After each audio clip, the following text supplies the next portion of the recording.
अस्सलाम वालेकुम वरहमतुल्लाह अल्लाह। एक रावी बयान करते हैं कि वो एक और आदमी के साथ हसन बिन अली रज़ी अल्लाह ताला अन्हो की इयादत के लिए गए हुए थे।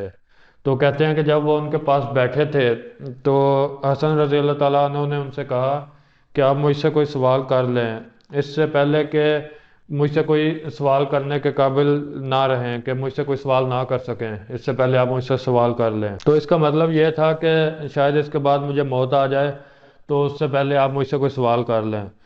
तो वो कहते हैं कि मुझे कोई सवाल नहीं करना आपसे, बस अल्लाह ताला आपको आफियत दे। फिर उसके बाद हसन रज़ी अल्लाह ताला अन्हु खड़े हुए और बैतुल खुला में गए।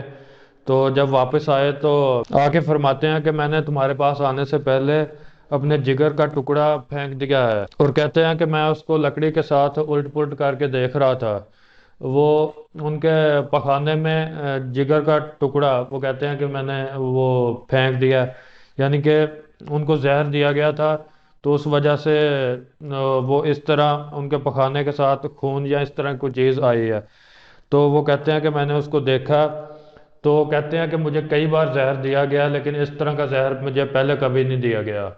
हसन बिन अली रजी अल्लाह ताला अन्हु कहते हैं कि इस तरह का जहर मुझे पहले कभी नहीं दिया गया, इतना सख्त। तो उसके बाद वो रावी बयान करते हैं कि जब हम अगले दिन आप रजी अल्लाह ताला अन्हु के पास आए तो आप हालत नज़ा में थे। यानी हालत नज़ा वो होती है जो मौत के बिल्कुल करीब जाके एक बेहोशी की हालत होती है। तो कहते हैं कि आप रजी अल्लाह ताला अन्हु हालत नज़ा में थे। और फिर कहते हैं कि हुसैन रजी अल्लाह ताला अन्हु भी उनके पास आए और उनका सर मुबारक अपनी गोद में रखा और पूछते हैं कि आपको जहर देने वाला कौन है। तो हसन रजी अल्लाह ताला अन्हु अपने भाई से, हुसैन रजी अल्लाह ताला अन्हु से पूछते हैं कि क्या आप उसे कत्ल करना चाहते हैं।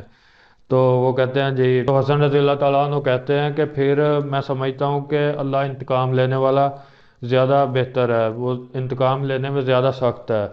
तो जिसके बारे में मैं सोचता हूँ, अगर वो इससे बरी हुआ तो मैं नहीं चाहता कि उस आदमी को कत्ल किया जाए कि जो कि बरी है, यानी कि जो जिसने ये जुर्म नहीं किया उसको कत्ल किया जाए, ये इसको मैं बेहतर नहीं समझता।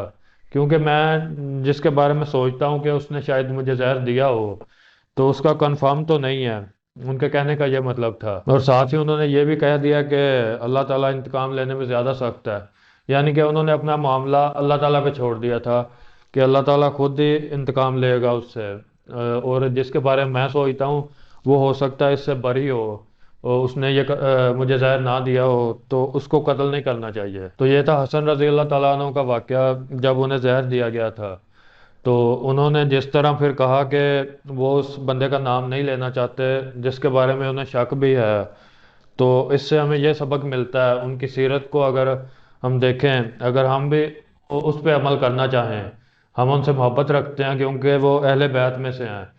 तो उनसे मोहब्बत के नाते अगर हम उनकी सीरत को देखें तो उनका अमल तो ये है कि वो कहते हैं कि मैं उस शख्स के बारे में बताना भी नहीं चाहता कि जिस पे मुझे शक है कि कहीं वो इसमें मुलविस ना हो और उसको वैसे ही कत्ल कर दिया जाए।